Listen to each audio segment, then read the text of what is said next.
Hello students, मैं आशीष sir अपने YouTube channel परिवर्तन बोध की तरफ से आप सभी का स्वागत करता हूं।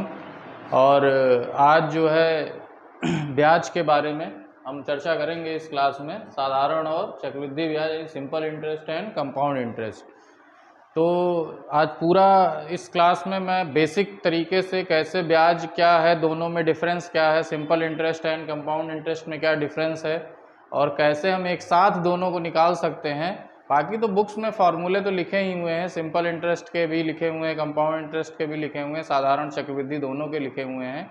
बट उनका बेसिक कैसे हमको लगाना है उस पर आज हम देखेंगे। तो बहुत ही इम्पॉर्टेंट क्लास है उन स्टूडेंट्स के लिए जिनका बेसिक थोड़ा सा कमज़ोर है या जो नहीं समझ पाते हैं ब्याज क्या है, क्या कॉन्सेप्ट है ब्याज का। तो इस पर जो हम फोकस करेंगे और इस क्लास में पूरा हम जो है ब्याज के बारे में सीखेंगे। तो इससे पहले जो लोग पहली बार देख रहे हैं प्लीज़ चैनल को सब्सक्राइब कर दीजिए, और जो लोग सब्सक्राइब कर चुके हैं वो उस वीडियो को लाइक कर दीजिए और शेयर करिए, ज़्यादा से ज़्यादा कमेंट करिए, और अगर अच्छा लगे तो दोस्तों को भी दिखाइए अपने।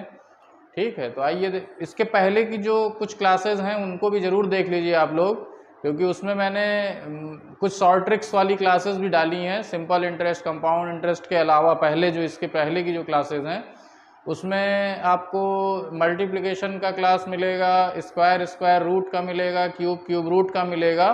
तो ये क्लासेस आप उस पर देख लेंगे तो आगे कैलकुलेशन करने में, और ख़ास करके ये कंपाउंड इंटरेस्ट और सिंपल इंटरेस्ट में जब पावर्स स्क्वायर होता है या क्यूब होता है तो वहाँ बहुत फ़ायदा मिलेगा उस क्लास का। तो आइए शुरू करते हैं अपनी आज की क्लास जो है, और जो कि ब्याज पर आधारित है, ब्याज से रिलेटेड क्वेश्चंस। तो अभी तो इस क्लास में तो कॉन्सेप्चुअल पोर्शन में बताऊंगा, पूरा कॉन्सेप्ट बताऊंगा, बट इसकी नेक्स्ट क्लास में जो है वो क्वेश्चंस वगैरह भी कराएंगे। एक एक क्वेश्चन, दो दो क्वेश्चन करके पार्ट 1, पार्ट 2, पार्ट 3 करके बनाएंगे, तो जिसमें ये और भी क्वेश्चंस भी हो जाएंगे। तो यहाँ पहले समझने वाली बात है, आखिर ये जो ब्याज मैंने लिखा है ये है क्या। तो ब्याज क्या है तो बहुत से लोग जानते हैं, बस नाम सुना है, फार्मूला रटा है। साधारण ब्याज मतलब मूलधन गुणे दर गुणे समय बटा 100। या चक्रवृद्धि ब्याज में पहले चक्रवृद्धि मिश्रधन निकालते हैं, फिर जो है तो उसमें से मूलधन घटा देंगे तो ब्याज आ जाएगा। लेकिन आखिर ब्याज होता क्या है, एक सिंपल भाषा में ब्याज क्या है। तो ब्याज का मतलब है किसी भी धन का कुछ % हिस्सा जो कि एक्स्ट्रा हो जाए वो ब्याज है। ठीक है, यानी कि ब्याज कहाँ लगेगा, जब हम किसी को धन उधार देंगे या जब बैंक वगैरह में जमा करते हैं तो इंटरेस्ट मिलता है, या किसी को उधार देते हैं शर्त पर कि हाँ हम इतने % की ब्याज लेंगे तुमसे जब धन वापसी होगा। या बैंक की लोन देती है तो एक्स्ट्रा जो भी लेती है हमसे, टोटल अमाउंट जो है मतलब मूलधन हमारा जो हमने बैंक से धनराशि ली है, लोन अमाउंट, और उसमें जो ब्याज है वो अलग से पड़ता है। तो लोन जब पूरा होता है तो उसमें हम मूलधन तो देते ही देते हैं, साथ में ब्याज भी देते हैं, यानी कि जो एक्स्ट्रा पोर्शन है वही ब्याज है। अब वो एक्स्ट्रा पोर्शन किस रूप में है, तो वो परसेंटेज के रूप में है, यानी कि कोई भी धन है उस पर कुछ % जो है वही ब्याज है। तो आप ऐसे समझिए कि एक धन है कोई जिसको मूलधन हम कहते हैं, यानी प्रिंसिपल अमाउंट कहते हैं। तो मूलधन यानी कि P से शो करते हैं, प्रिंसिपल अमाउंट है, और इस P का कुछ % जो है वो ब्याज बनता है। यानी कि मूलधन का कुछ %, मान लो मूलधन का P का R% लिया हमने, इसका जो है R% जब निकालेंगे तो वो जो बनेगा वही ब्याज होगा। अब दो तरह से ब्याज लगाया जाता है, एक साधारण और एक चक्रवृद्धि। तो दोनों को हम एक साथ समझेंगे। तो आप ऐसे समझिए कि साधारण ब्याज क्या है, कि जैसे हमने किसी से कुछ पैसा लिया और एक अमाउंट फिक्स हो गया, एक दर फिक्स हो गई, तो इंटरेस्ट रेट इसी को कहते हैं। जो इंटरेस्ट है वो इंटरेस्ट रेट पर डिसाइड होता है कि 5% या 10% या 20% ईयरली का इंटरेस्ट। अगर मंथली होगा तो हर मंथ लगेगा, अगर ईयरली है तो पूरे साल भर पे लगेगा। यानी कि ये जो 5%, 10%, 20% का जो इंटरेस्ट रेट है, उसी रेट से उस प्रिंसिपल अमाउंट पर हमको परसेंटेज निकालना है। यानी 20% अगर है तो हमको जितना धन लिया है उसका 20% ब्याज बनेगा पर ईयर। अब अगर हम पर ईयर सेम ब्याज देते जाएं, यानी कि जैसे एक सिंपल सा मान लेते हैं कि 10,000 रुपये है और 10% इंटरेस्ट रेट है, तो 10,000 का 10% यानी कि 1,000 रुपया हुआ। अब 1,000 हर साल ब्याज बनेगा, तो अगर 1,000 ही ब्याज बनता है तो ये साधारण ब्याज है, यानी 1,000 पहले साल, 1,000 दूसरे साल, 1,000 तीसरे साल। ठीक है, 3 साल में 3,000 सीधे सीधे ब्याज बन गया। बहुत सिंपल कॉन्सेप्ट है, सीधे सीधे 10,000 का 10% 1 साल का ब्याज है, 3 साल का गुणे 3 कर दिया। ठीक, लेकिन जब ब्याज पर भी ब्याज मिले तो यही देखिए सिंपल किताबों में यही लिखा रहता है, चक्रवृद्धि ब्याज का मतलब होता है ब्याज पर ब्याज। ठीक है, यानी कि सीधे सीधे हम प्रिंसिपल अमाउंट पर तो कुछ ब्याज मिल ही रहा है, उसके अलावा ब्याज पर भी ब्याज मिलना है, तो उसी को चक्रवृद्धि ब्याज कहते हैं। लेकिन इसको दूसरी भाषा में ऐसा समझिए कि हमारा धन जितना हो जाएगा 1 साल बाद, अगर उस पूरे का हमको 8% मिलेगा तो वो चक्रवृद्धि ब्याज है। तो दोनों तरीके से समझा जा सकता है। कहने का मतलब जितना धन बढ़ता जाए उसका 20% या 10% जो भी इंटरेस्ट रेट तय है उसका 10% मिल जाए तो हमारा नेक्स्ट ईयर का चक्रवृद्धि ब्याज कहलाएगा वो। फिर जितना हो गया उस पर फिर 10% मिल गया, यानी कि चक्रवृद्धि ब्याज हर साल डिफरेंट होगा, बढ़ता जाएगा। पहले साल अगर 1,000 है तो अगले साल 1,000 तो मिलना ही, और 1,000 का भी 10% मिलना है, तो 1,000 का 10% अलग से 100 रुपये हमको मिलेगा। नेक्स्ट ईयर 1,000 तो मिलना ही है। अब जितने ब्याज मिले हैं मतलब 1,000, 1,000 और 100 रुपये, यानी कि टोटल हमारा 2,100 रुपये, 2,100 का भी 10% मिलेगा, यानी कि 210 रुपये एक्स्ट्रा मिलेगा। तो इसी चीज़ को हमको समझाना था। तो आइए थोड़ा सा देखते हैं, थोड़ा सा बोर्ड पर भी समझते हैं। तो देखो, जैसे हमने यहाँ पर ब्याज में दर बहुत इंपॉर्टेंट होती है, जिसको हम रेट कहते हैं, किस रेट से दर होगा। तो ये जनरली क्वेश्चंस में जो कंपटीशन के क्वेश्चंस होते हैं उनमें ये परसेंटेज जो दर होती है वो ईयरली ही मानी जाती है। व्यवहारिक रूप में तो मंथली भी चलता है, बट हमारे जो क्वेश्चंस होंगे एग्जाम्स वगैरह में जो क्वेश्चन आते हैं उसमें ईयरली ही ब्याज दर दी होती है। तो एक दर मान लीजिए 10% ईयरली दिया हुआ है, वार्षिक का मतलब ईयरली दिया हुआ है, 1 साल का ये 10% है। अब इसका मतलब ये हो गया कि जितना भी धन हम उधार लेंगे, मूलधन या किसी को देंगे और जिस पर ब्याज लगना है, तो मूलधन का 10% जो है वो हर साल का ब्याज बनेगा। तो यहाँ एक हम एज्यूम कर लेते हैं कि हमारा जो मूलधन है वो 10,000 रुपये है, हमने एक मान लिया। ठीक है, अब अगर हम ब्याज कैलकुलेट करें 1 साल का ब्याज, तो सीधे सीधे 10,000 रुपये का 10% जो है वो सीधे सीधे हमको मिलना है, 2 जीरो कट गया, 1,000 रुपये सीधे सीधे ब्याज बन गया। यानी कि 1 साल अगर पैसा जमा रहेगा तो 1,000 रुपये हमको ब्याज मिलेगा। अब देखिए, अगर साधारण ब्याज चलेगा तो 1,000, अगले साल 1,000, अगले साल 1,000, अगले साल 1,000, 4 साल हो गए तो 4,000 रुपये सीधे सीधे ब्याज हो गया। ठीक है, तो यही साधारण ब्याज है। इसी को अगर गुणे टाइम कर दिया तो हमको साधारण ब्याज उतने साल का मिल गया। लेकिन अगर हम 1-1 साल का लिखें, जैसे पहले साल, तो 1 साल ये 1,000 रुपया मिला,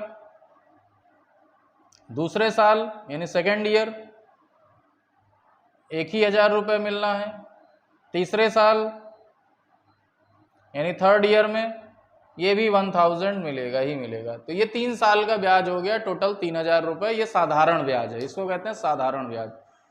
लेकिन अगर चक्रवृद्धि ब्याज चलता यानी कंपाउंड इंटरेस्ट चलता तो 2 चीज़ें हैं, या तो इस 1,000 को इसमें जोड़ दीजिए, नेक्स्ट ईयर 11,000 का 10% निकालेंगे।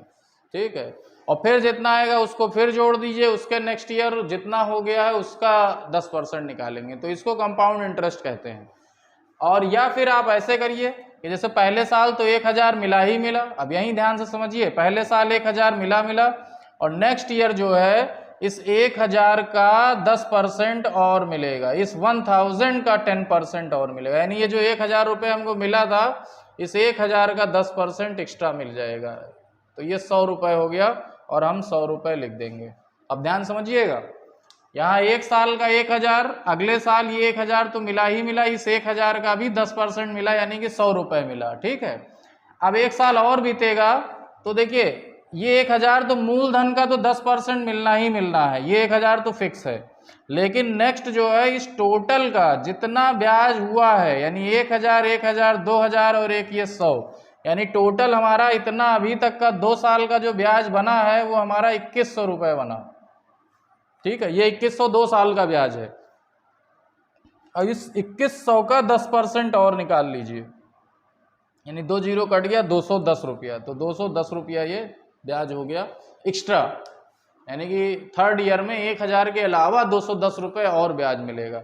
अब इन सब को जोड़ देंगे, 3000 तो ये है और 310 रुपये ये है, तो 3310 रुपये हमारा पूरे 3 साल का चक्रवृद्धि ब्याज हो गया। साधारण ब्याज बनता तो 3000 रुपये बनता, यानी 310 रुपये हमने एक्स्ट्रा पाए हैं।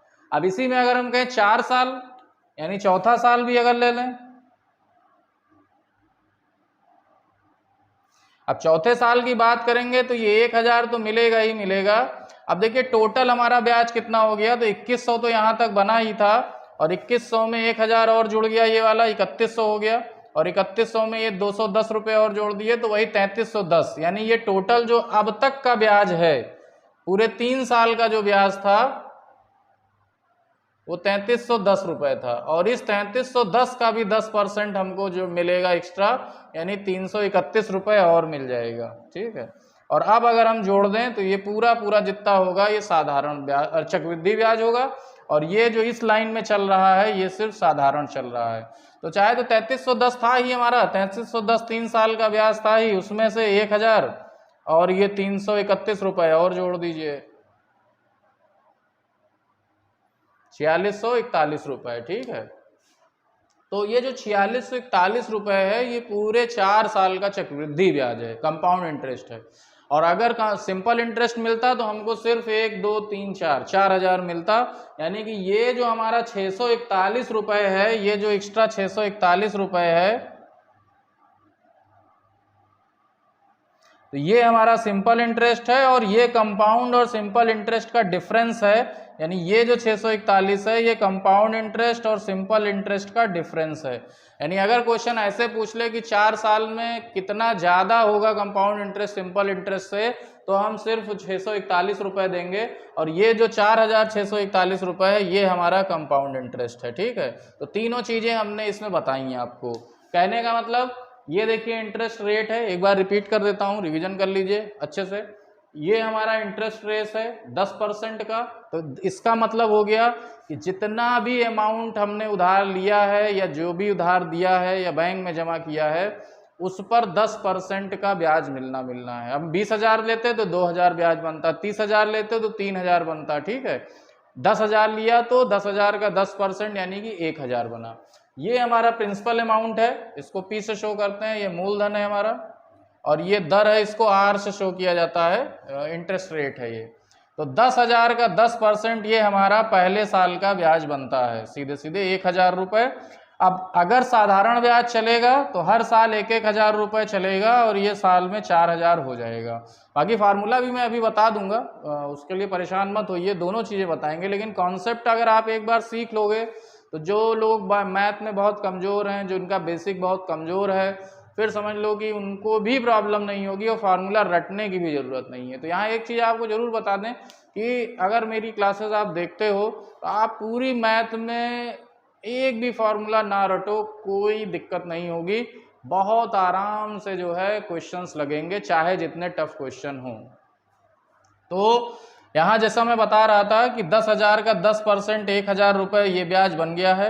अब जब चक्रवृद्धि चलेगा तो देखो इस 1,000 का पहले साल का जो 1,000 का ब्याज था उसका भी 10% जो है हमने निकाला, 1,000 का 10%, तो यही ब्याज पर ब्याज हो गया, और ये हमको 100 रुपया और मिल गया। इसके बाद तीसरे साल में ये 1,000 तो मिलना है, ये टोटल जो 2100 हमारा निकला हुआ था उसका जो हमने 10% निकाला तो 210 रुपया आया, तो ये हमारा जो है तीसरे साल का एक्स्ट्रा ब्याज है। फिर चौथे साल में अगर करें तो ये पूरा जो हमारा है 3,310 रुपये, ये 3,310 रुपये 3 साल के ब्याज का ब्याज, यानी इसका जो 331 रुपये मिला वो हमारा चौथे साल का एक्स्ट्रा ब्याज हो गया। तो ये अलग अलग ईयर्स के लिखे हैं, सब जोड़ देंगे तो पूरा 4 साल का हमारा सिंपल इंटरेस्ट और कंपाउंड इंटरेस्ट दोनों निकल आया। ठीक है, कहीं कोई बहुत पावर वगैरह का यूज़ नहीं करना पड़ा, नहीं तो अगर हम फार्मूले पे जाते तो हमको पावर्स का यूज़ करना पड़ता। अब आइए देखिए फार्मूला भी बता देता हूँ, जैसे इसी से फार्मूला बनता है कि अगर हम साधारण ब्याज निकालें तो मूलधन यानी प्रिंसिपल अमाउंट गुणे दर और गुणे समय बटा 100, ये हमारा साधारण ब्याज हो गया। इसमें मिश्र धन क्या होता है, अमाउंट टोटल अमाउंट क्या है, जब हम मूलधन में यानी जो हमारा प्रिंसिपल अमाउंट है उसमें यही ब्याज जोड़ दें तो ये हमारा फिर मिश्र धन कहलाता है। ए बराबर पी प्लस सिंपल इंटरेस्ट, ठीक है। तो कभी कभी मिश्र धन का मतलब कि कोई धन 3 साल या 4 साल में कितना हो जाएगा, तो कहने का मतलब अगर हमने 10,000 रुपया जमा किया और हम कहें कि 4 साल में 10% के इंटरेस्ट रेट से 4 साल में कितना रुपया हो जाएगा, तो 10,000 में ये 4,641 भी जुड़ जाएगा, यानी 14,641 रुपये हो जाएगा, ठीक है। तो ये मिश्र धन है। तो मिश्र धन का मतलब हमारा मूलधन जो हमने जमा किया था और प्लस उसमें जो ब्याज बना है उसको ऐड कर देंगे तो पूरा मिश्र धन हो जाएगा।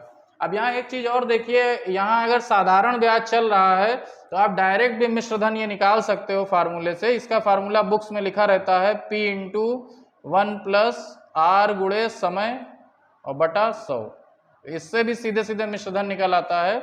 यहाँ समय को T से लेते हैं, दर को R से लेते हैं और P से मूलधन को ले लेते हैं, तो 1 प्लस ये इसी से आया है। यहाँ अगर आप करोगे P plus P into R into T by 100 करोगे, P कॉमन हो जाएगा, 1 plus R into T by 100 आ जाएगा। तो ये तो साधारण मिश्र धन है, ठीक है। ये हमारा मिश्र धन का फार्मूला है कि A बराबर P into 1 plus R T by 100। तो इससे सीधे सीधे अगर इसी क्वेश्चन को अगर इसमें रखते तो 10,000 अगर हम अपना मूलधन लेते, R को 10% लेते, समय को 4 साल लेते बटा, तो इसको जब अगर सॉल्व करते तो सीधे सीधे ये 14,641 रुपये आता, 14,641 रुपये सीधे सीधे आ जाता, ठीक है। कभी कभी क्वेश्चंस में सीधे मिश्रधन दिया होता है, दर दिया होता है, समय दिया होता है, मूलधन पूछ लेता है, तो इसी को सॉल्व करके इसी से डिवाइड कर देंगे तो हमारा मिश्रधन आ जाएगा। लेकिन जब हम चक्रवृद्धि ब्याज निकालते हैं और फार्मूले की बात करते हैं तो चक्रवृद्धि ब्याज में यहाँ कोई सीधे ब्याज नहीं निकलता है, लेकिन सीधे मिश्रधन निकलता है। यानी कि टोटल अमाउंट निकलेगा P into 1 plus R by 100 की पावर T यहाँ हो जाता है, यानी यहाँ जो समय का पावर लग जाएगा, घात लग जाएगा, ठीक है। और जब एक बार मिश्रधन निकल आएगा, ठीक है। अच्छा, यहाँ एक चीज मैं कह रहा था कि जैसे ये तो टोटल मिश्रधन जो बनेगा ये 10,000 और 4,000 जोड़ेंगे 14,000 बनेगा जब ये साधारण ब्याज चलता, यानी कि इस फार्मूले में रखते तो सीधे हमारा 14,000 निकलता और ये 4,000 ही सिंपल इंटरेस्ट है, मतलब हमको सिर्फ 4,000 ही जोड़ना है 10,000 में। तो इस फार्मूले पे निकालते तो सीधे सीधे 1 2 3 4,000 14,000, लेकिन यहाँ पर जब इस फार्मूले से निकालते तो ये पूरा पूरा जो है 10,000 और 4,641 यानी 14,641 निकलता। जब हम मूलधन में 10,000 लेते, यहाँ समय और घात 4 करते तब, तो ये 10,641 और 14,641 सीधे निकलता। अब क्या करते, अगर हमको ब्याज निकालना था तो इसी मिश्रधन में, तो अगर कंपाउंड इंटरेस्ट निकालना है तो ये जो मिश्रधन है इसी में मूलधन घटा देते, तब हमारा 4,641 रुपये निकलता, जो कि हमारा चक्रवृद्धि ब्याज था। तो लंबी प्रक्रिया हो जाती है। यहाँ जो मैंने टेबल मेथड बताया है आपको, ये बहुत शॉर्ट प्रक्रिया है, इससे आप 3 साल 4 साल का बहुत आराम से निकाल सकते हो। और इवन जब ब्याज अगर हाफ ईयरली या क्वार्टरली चले, यानी कि छमाही और तिमाही चले, तो उसमें भी बहुत अच्छे से निकाल सकते हो। और नेक्स्ट क्लास जो होगी इसकी, वो ब्याज में छमाही और तिमाही पर किस तरह से निकालते हैं उसको बताऊंगा। वहाँ कुछ नहीं करना है, बस इंटरेस्ट रेट को डिवाइड कर लेना है। डिवाइड का मतलब ये कि जैसे अगर ईयरली इंटरेस्ट रेट दिया है 10%, तो हाफ ईयरली वो 5% बनेगी और 5% के हिसाब से चलेंगे। और 1 साल में 2 बार ब्याज देना पड़ेगा। अगर हाफ ईयरली देते हैं तो 2 साल में 4 बार चलेगा, यानी इस तरह से टेबल बनेगी 4 बार की, तो 6-6 महीने की बनेगी। यही अगर क्वार्टरली चलता है यानी कि तिमाही चलता है, तो साल में 3-3 महीने पे हमको ब्याज देना है, यानी 4 टाइम्स देना है, तो ब्याज दर को बाई 4 कर देंगे, यानी यहाँ 2.5% आ जाएगा, 10 बाई 4 कर देंगे और 2.5% के इंटरेस्ट रेट से फिर 1 साल में 4 बार देंगे, यानी तब एक ही साल में 4 बार लगाते, 3-3 महीने के लिए तब लगाते। बस इतना ही करना है। कभी कभी कुछ क्वेश्चन में 2 साल 5 माह, 2 साल 3 माह इस तरह से खाली दे देते हैं, तो वहाँ कुछ नहीं करना है। 2 साल पूरा है, 2 साल का आप निकाल लो, फिर 3 माह या 5 माह या 7 माह का जैसे निकालना है तो इंटरेस्ट रेट को उसी हिसाब से बदल लेंगे। जैसे 5 माह की इंटरेस्ट रेट निकालनी है तो पूरे साल भर की इंटरेस्ट रेट को 12 से डिवाइड करेंगे तो 1 मंथ की इंटरेस्ट रेट आएगा, और उसको 5 से मल्टीप्लाई कर देंगे तो 5 महीने का जो है इंटरेस्ट रेट आ जाएगा। ठीक है, तो नेक्स्ट क्लास में हम इसी को देखेंगे कि कैसे हम तोड़ तोड़ के निकालते हैं 2 वर्ष 3 माह, 2 वर्ष 5 माह। तो उसके लिए आप नेक्स्ट क्लास जो है ज़रूर देखिएगा, और अगर वीडियो अच्छा लगा है तो इसको आप लाइक कर दीजिए और शेयर भी करिए, कमेंट भी करिए, और जिन्होंने चैनल को सब्सक्राइब नहीं किया है उन्होंने चैनल को भी सब्सक्राइब कर दीजिए, जिससे कि आपको आगे कोई भी वीडियो आए तो उसका नोटिफिकेशन मिल सके। Thank you very much.